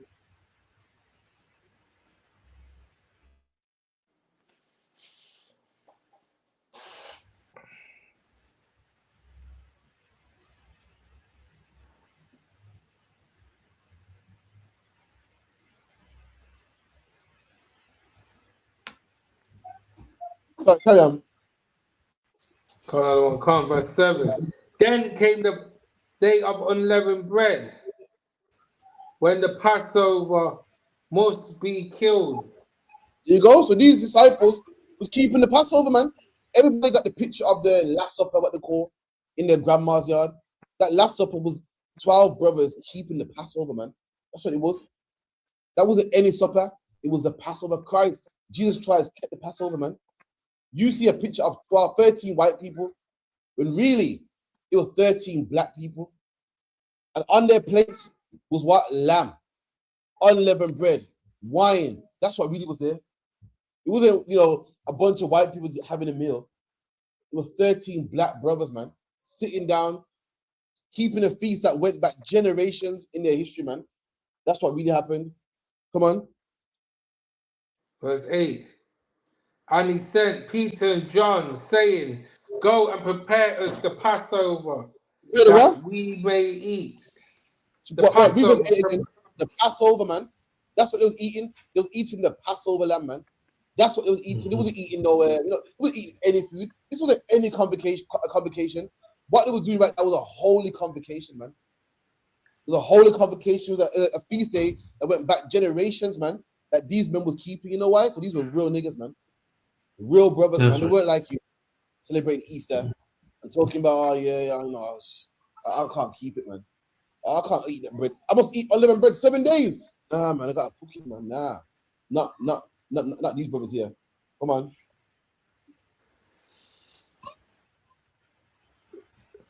Verse 9, and they said unto him, where wilt thou that we prepare?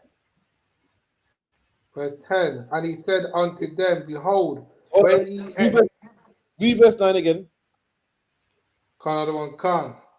Verse 9, and they said unto him, where wilt thou that we prepare? And they said, where do you want us to keep the Passover? You know what? Christ had a venue and everything, man. They didn't keep it anywhere. They had a venue, man. And that venue was Texas, man, at the BH Rants this year, man. That's where that venue was. That's where you should have been. The fact Christ mentioned, where will that you prepare? Meaning, where do you want us to prepare the Passover? Give us a venue. And Christ went, found a venue, and the venue was an attic, an upper room in a brother's house, man. Keep it in. Come, verse 10. And he said unto them, behold, when ye are entered into the city, there shall a man meet you, bearing a pitcher of water. Follow him into the house where he entereth in. Come on. Verse 11. And ye shall say unto the good man of the house, the master saith unto thee, where is the guest chamber? Right, so Christ said, when you go outside, there's a man with a pitcher like a jug. Ask the man, where's your guest chamber? I mean, where's your guest room? So back then, brothers had rooms for rent. So Christ rented a room, put money on the room for this Passover. Come on. Where I shall eat the Passover with my disciples. I said, that room is where I shall keep the Passover with my disciples. Come on. Come, verse 12. And he shall show you a larger upper room, furnished, there made ready. There you go. You brothers ever heard about the upper room before?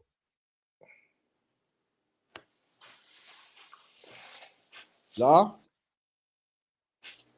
You brothers never been to church and talk about the upper room? Nah. But Christians refer to upper room as heaven. Because I'm going to die one day and go to the upper room. The upper room is the attic, man. Fucking hell. Excuse me. Excuse my French. Or the upper room, according to the Bible, the upper room is an upper room, man. Like a basement would be a lower room. An upper room is just an attic. And this is where they get it from. But Christ was in the upper room, keeping the Passover. He's not talking about heaven. He's talking about upper room. An upper room is called, but today what you call an attic, man. A room upstairs. Come on. Verse 13. And they went and found as he had said unto them, and they made ready the Passover. And they made ready the Passover in that venue, which is what the upper room, man. Keep it in. Verse 14. And when the hours was come, he sat down, and the 12 disciples with him. There you go. 15. Now the sun's gone down, and these men are starting to eat the Passover, man. Same way how we ate it, man. Same way how the Bible instructs us to eat it, man. Lamb, bread, wine. These men are sitting down, keeping his feast, man. And while they're keeping his feast, guess who ain't keeping his feast? Judas. The same people that's supposed to be keeping it, man. The same people that stone you for not keeping it. The same people that cut you off for not keeping it. The same people that want to stone Mary Magdalene for being a whore. Meanwhile, these are the same men that ain't keeping themselves. Them same Christians, man. While Christ is keeping the Passover, yes, you ain't keeping it. The men that are getting ready to bust in his door, man. The men that are getting ready to lock him up, man. Instead of getting your handcuffs ready and your shears and your swords ready to lock up Christ, you probably should be keeping his Passover, man. Just like Christians today. Christians love talk about whore, this and fornication, that. When the biggest sexual deviants are on that same choir, man. Love talking about, you keeping the law. Meanwhile, you celebrate Christmas, man. You talk about sinners, sinner this, sinner. But the biggest sinners are in the church, man. Not only are they sinners, they glorify sin. They tell you that no one can be perfect, man. They tell you that God made you this way. They tell you that we're all fall short of the glory of God. They create sinners, man. They accommodate sinners. And your scribes and Pharisees were no different, man. Come on. Verse 15. And he said unto them, with desire, I have desired to eat this Passover with you. There you go, man. If you call before I suffer. I'm a Christian, but I don't keep the Passover. Wait. It's right. I'm a Christian. Jesus Christ is my king. Jesus Christ kept the Passover, but I don't keep the Passover. I keep Easter. That doesn't even make sense. I'm a Christian. I love Christ. And loving Christ is wrong. I don't want to be right. I'm Christ, this, Jesus, this. My holy Christ, my King, my Lord and Savior. He ate wine, unleavened bread, and meat. But I put presents under the tree, something that he didn't do. That don't even make sense, man. You're a Christian, you don't follow Christ. You're a Christian, you are anti-Christ. You're a Christian, you are against Christ, man. You don't love Christ, you love Satan, man. That's who your God is, man. Keep it in. That's right. Verse 16. For I say unto you, I will not any more eat thereof until it be fulfilled in the kingdom of God. Come on. Verse 17. And he took the cup and gave thanks and said, take this and divide it among yourselves. Look at that, man. Brotherhood, man.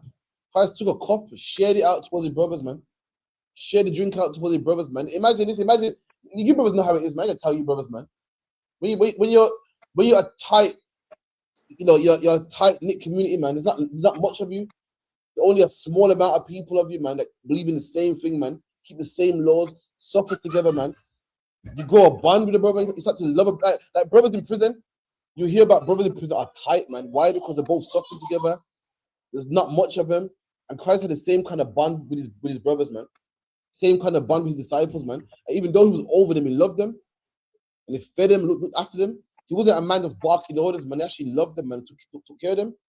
And Christ shared drink with his men, man. Sitting down, eating with them. So, yo, listen, everyone hold a drink, man. Come on. Verse 18. For I say unto you, I will not drink of the fruit of the vine until the kingdom of God shall come. Look at that, man. While we're all drinking, there's one man not drinking. That's Yahushai. Christ loved wine so much to call him a wine bibber, man. You know how much wine you got to drink for a man to mistake you for alcoholic? Christ loves it so much that people looked at him and said, yo, who's the alcoholic over there? They thought it was an alcoholic. Of course he wasn't. Because why alcoholic is unlawful? But they thought it was. Christ loved wine, man. And Christ said, you know what? I'm not going to drink no more wine, man, until the kingdom of heaven, man. No more wine. That's how much Christ loved black people. Until the day black people are drugs. Until the day black people are not being deported by ICE. The black people are not aborting their babies. I won't drink no more wine, man, until black people are back on top, man. I'm going to drink no more wine, man, until oppression is gone. Deportation is gone. Black on black crime is gone, man. As long as black on black crime exists, I won't drink no more wine. That's what our king said. Come on. Come, verse 19. And he took bread and gave thanks and brake it and gave it to them, saying, this is my body which I given for you. This do in remembrance of me. Christ had bread, broke bread, gave it to his men, man. Gave it to his men.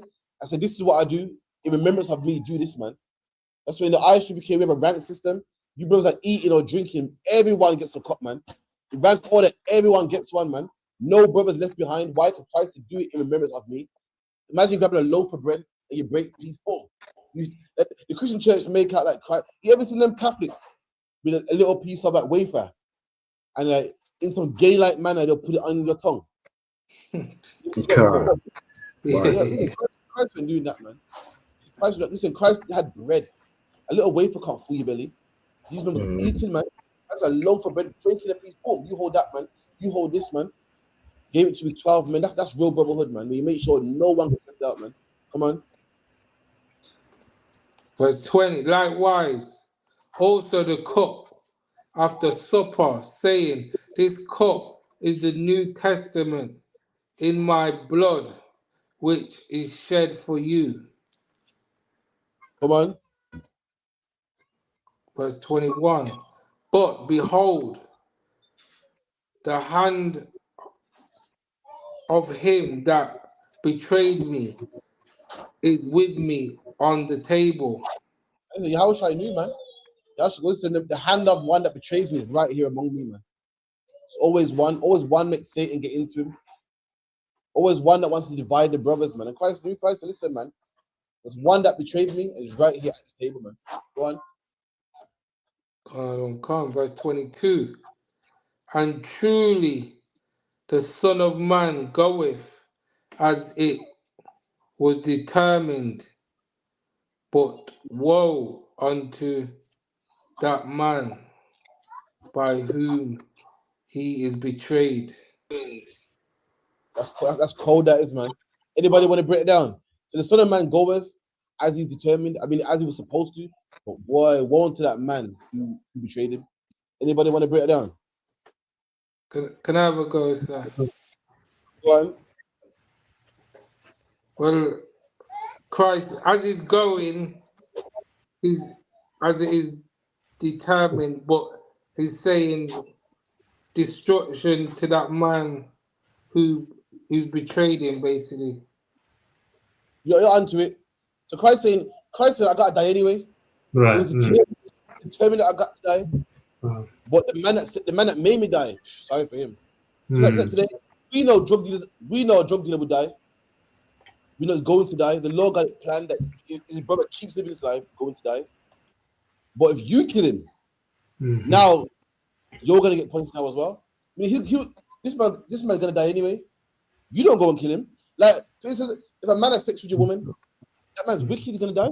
Going to that, the Lord said what happens to people that do such a thing. But you don't go kill him. Because now God got to punish you too. Now you got to end up in jail. Now you got to do 30 years.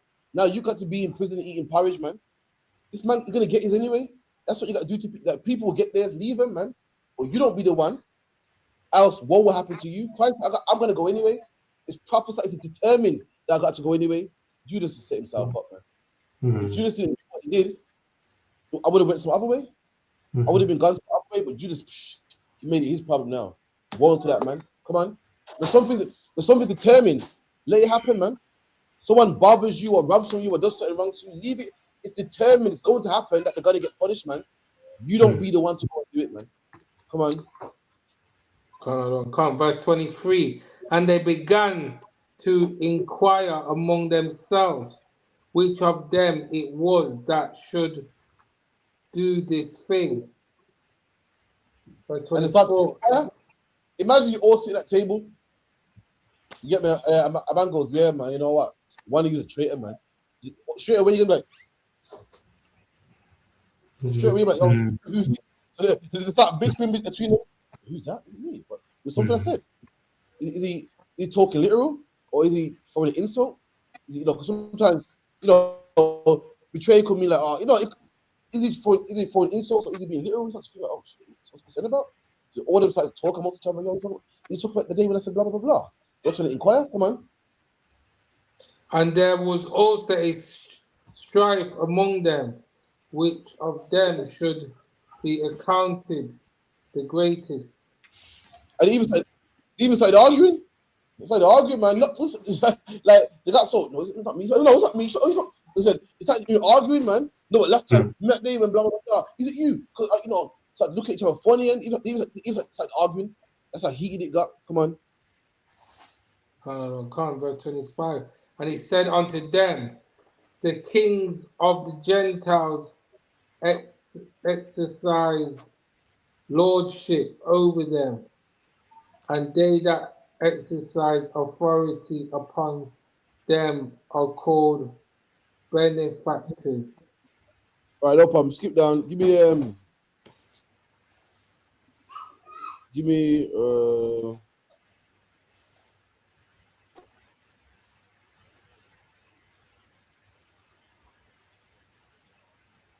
1 second. Skip me down to the part where the Pharisees busted the door, man.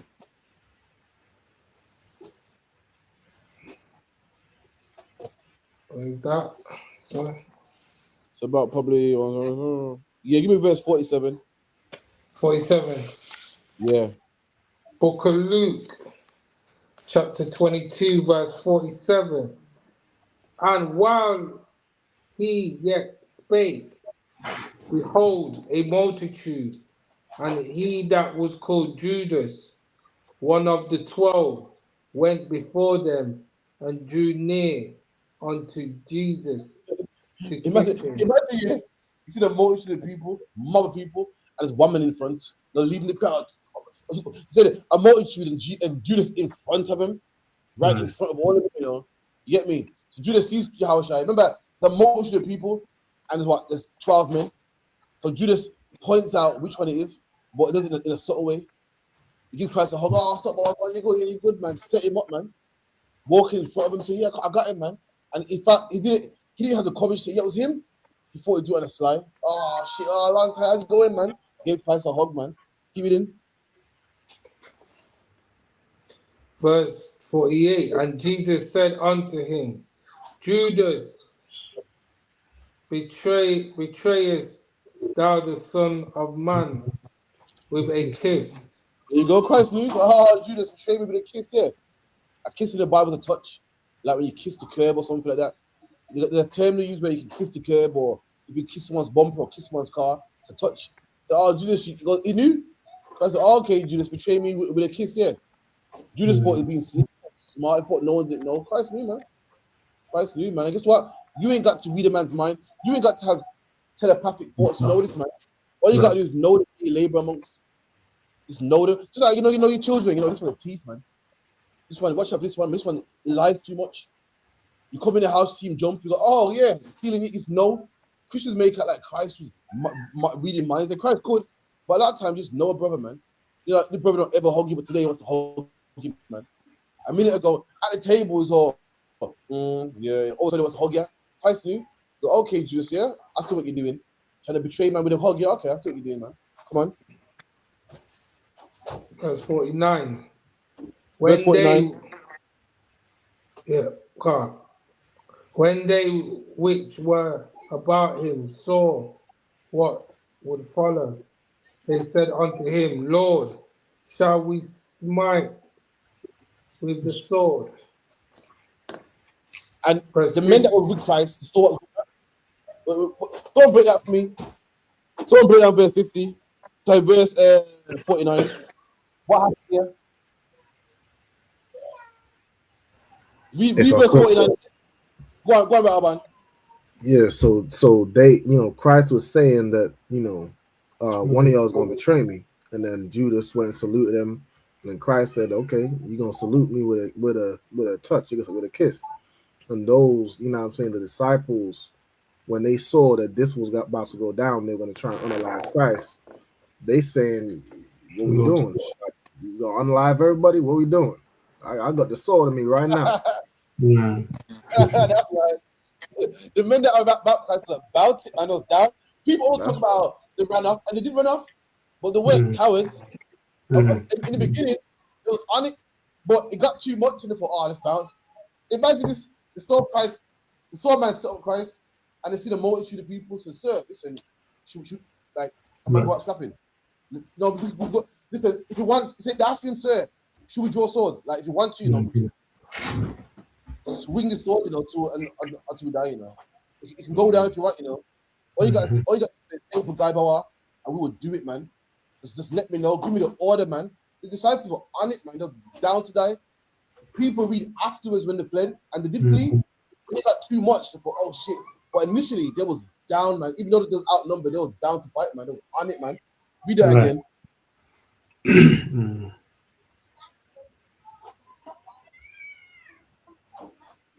So someone read that quickly. So Okay, verse 49. When they were about him saw what would follow, they said unto him, Lord, shall we smite with the sword? So the men, they see what will follow. Me and they see, yo, this ain't looking too good, So that bagger man, one man here touched the sword. Oh, so, yo, sir, you want me to put my sword? This is how I'm willing to die with you, Come on. And one of them smote the servant of the high priest and cut off his right ear. And there's always one. And Jesus You see when you're in the camp and he gets tense Mm. and waiting for the order. Those that one brother that just can't wait. Man. Hit man. You got to stand down now. All that one. And one of them pulled at his sword, man. He didn't wait for the order, and he gave man a warning shot. Cut a man's ear off. Listen, you got back up. You know precise you gotta be to cut a man's ear off, and not his whole neck. You have to be trained, man. I mean, these men were some soldiers, man. There weren't no people in the desert with dirt on their face, with some long robe, and they were skilled warriors, man. One of them just couldn't wait, man. He saw it getting too close, so he had to act quick. Come on. And Jesus answered and said, suffer ye thus far. Christ told him to stand down, man. Suffer ye means allow it, man. Meaning, don't fight it, allow it to happen, man. So stand down. What are you doing? Stand down, man.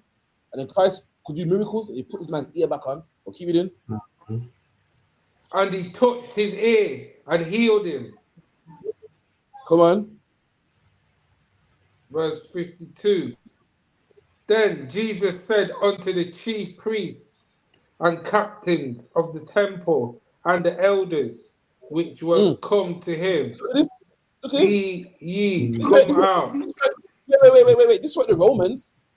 This is what the Romans, what the white man. Look who came out. The priests, captains of the temple, the elders. This who came against him, man. And that's who comes against us.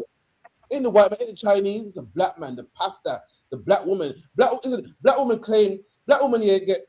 Imagine this. Black woman all talk about how black men don't like black women, and we get treated badly. But then we're men that love black women, and you hate us anyway. So what does it matter, man?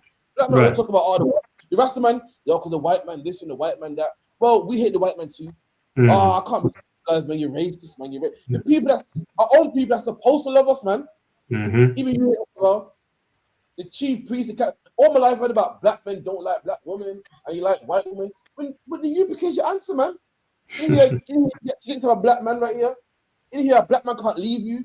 All your life you crying about black men leave me, and black men are no good, and all black men like white women. Well, here, come in, man.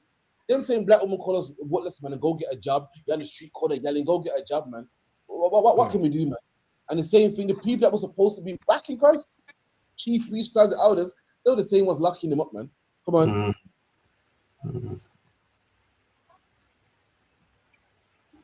Be ye come out and against a chief with swords and staves. Christ said, yo, what's all this about, man? Come out here, 100 man deep, knives, staves, handcuffs. So I don't Right. Come on, lock man up, man. Let's shoot. Listen, in the UPK, we can defend ourselves, man. We will defend ourselves. We'll put you on the ground if you harm one of us, man. But we come out here with Bibles, man. We're going to teach black people drugs. Why? Because someone explain to me why you want to throw bottles at us. Because someone explain to me why you calling the police. Why? I never understood that. You calling the police at brothers with Bibles. You calling the police at brothers that ain't harming nobody. You're not flying no plane. You're on the corner, man. We got a barricade around us. We want you to stay away. We're trying to protect ourselves. You got a barricade. Right. So you can't climb over. Explain to me why you calling the police for. I don't understand, man. Our king has the same problem. Like I don't understand what the commotion for. What's the knives and the swords for, man? I'm not a thief. Someone got to explain to me, why is police coming to us? Yeah, we got a noise complaint, man. People saying they sound pretty threatened. Why the threat? I don't understand. I got barricades that you can't come close. I got men around so you can't even come close to me. Why are you intimidated? I don't know. Come on. And if I could, sir, real quick. When I was I know we're close on the time. He's saying like you don't even come against a thief like this, like with swords and staves and all these man. You don't even come against a thief this way, but you treat him like I'm some hardened criminal on the run. Like why? He's saying like, why are you coming at me like this when I ain't, he ain't harm nobody. Christ did miracles, healing people, doing the work that the priest should have been doing. But good night. It's true. The man who is a thief, you don't come at him like this. Yeah, right. When there's a mob of people come towards a thief like that, man, one officer lock him up. But me, be the worst thing in the world, man. Do you know all the molestation, man, and single parent homes and all the things in the black community, man? For some reason, the ISUPK is what's wrong with the world, man. Right. people make it their duty to confound you. They confound them, man. One person left and said, I was part of a group that had nothing to do with Christ. And, you know, Vocab Malone makes his duty, man, to come against us. Look at that. All the manifestation in the world, man. With England becoming a Muslim country and the racist grooming gangs, what's wrong with the world? Us. With everything that was wrong with Jerusalem, Christ was what was wrong with the world. A man doing miracles, he was what was wrong. What's wrong with all the we say you can't molest children. We say that the white man's a devil, man. That's right. A Rasta man, you get a Rasta man that talks about Babylon and the white man. That same Rasta man say you're wrong, you're racist. Right. I'm telling you straight. A man in jail locked up on false allegations, man. You telling me yeah, man, the white man's a devil, man. So whoa, I'm in jail, and the white man locked me up falsely, but we're going a bit too far there. A black whole life, black man being used me and all like white woman. Yeah, man, we have sex with a white woman. They're the devil, man. Whoa, we're going too far there. They would tell you that. A black man whose dad was killed by the police, man. Right. Watched it happen. Got let off. Got left. Emmett Till's mom. Emmett Till's mom watched Emmett Till get blasted and beaten to his unrecognizable. And she and if you went to her and say, yeah, man, the white was devil, so whoa, you're going too far there, man. Right. You know what I mean? I know some racist white individuals, but you can't say they're all bad. That's what we're up against, man. So like, clap it up.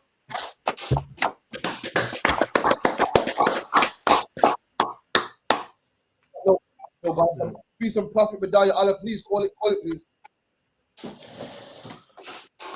Imagine.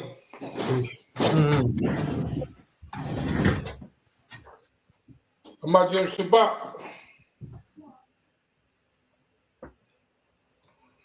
Imagine. What? How about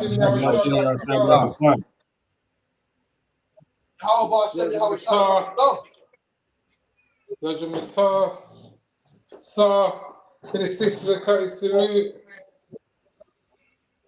Imagine Shabbat. Imagine. Alright. Yahweh Shema.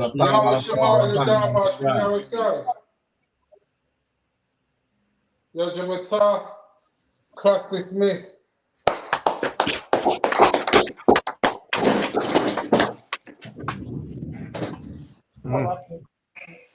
Shalom, everyone.